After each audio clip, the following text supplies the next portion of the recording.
បងប្អូនថ្ងៃនេះខ្ញុំមានខតមួយបងប្អូនខតsol mi minor do ហើយនឹង re បាទរបៀបនៃការលេងsol mi minor do និង re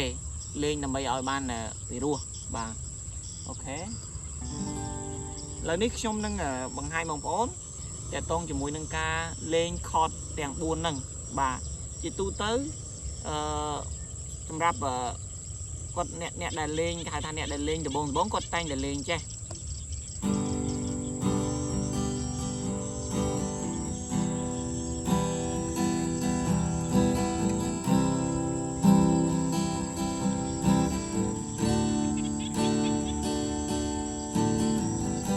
បាទថ្ងៃនេះខ្ញុំនឹងបង្ហាញខតហ្នឹងដើម្បីបងប្អូនបានស្ដាប់ទៅវាប្លែកពីព្រោះប្លែកពីមុនបន្តិចវាលេងលក្ខណៈចេះវិញខតដូចគ្នាទេប៉ុន្តែយើងលេងការចាប់ខុសគ្នាបន្តិច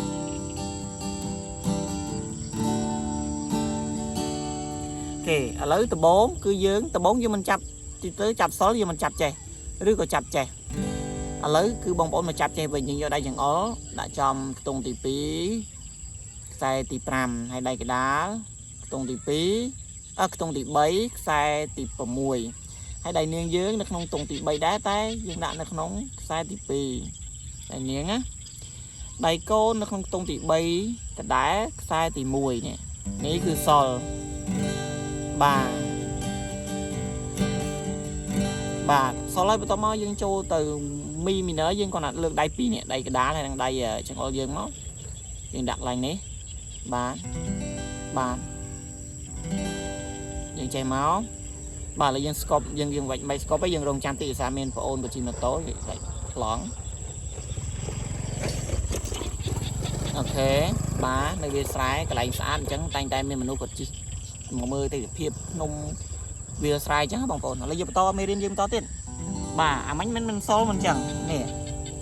បាទសល់អញ្ចឹងដល់ពេលមីយើងគាត់ណាដូរដៃម្រាមដៃ2យើងនេះបាទមីមីន័រដៃចង្អុលដាក់កន្លែងនេះមកខ្សែទី5ខ្ទង់ទី2មកដល់ពេលដៃកដាលខ្សែទី4ខ្ទង់ទី2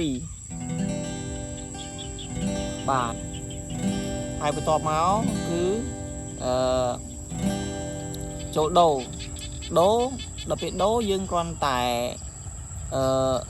ដូដៃចង្អុលយើងដាក់មកក្រោមបន្តិចមកបាទដៃចង្អុលយើងដាក់មកក្រោមបន្តិចនេះដាក់ចូលក្រោមមកដាក់នៅក្នុងខ្សែទី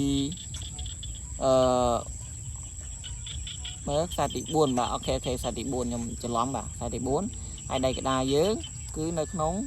ខ្សែទី5ប៉ុន្តែវានៅលើនេះវានៅក្នុងខ្ទង់ទី3នេះនេះដូបាទខ្ញុំបរៀនយឺតមួយបាទបន្ទាប់មកយើងទៅរេម្ដងរេយើងលើកដៃចង្អុលយើងដាក់ទៅក្នុងខ្ទង់ទី2ខ្សែទី3ហើយដៃកដាលយើងនេះយើងដាក់នៅក្នុងខ្ទង់ទី2ដែរតែខ្សែទី1បាទប៉ុន្តែកន្លែងនេះយើងគួរតែលើកដៃកូនចេញយើងប្រើតែដៃនាងបានហើយយើងលើកដៃកូនចេញមកហើយខ្ញុំលេងណា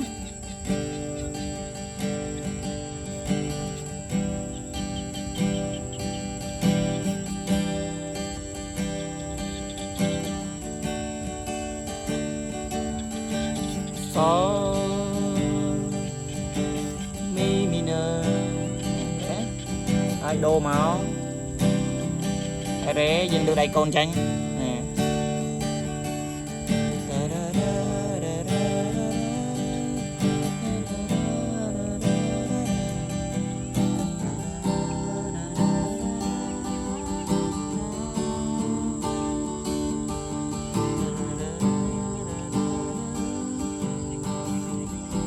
លេងច្បាប់ផប់អូ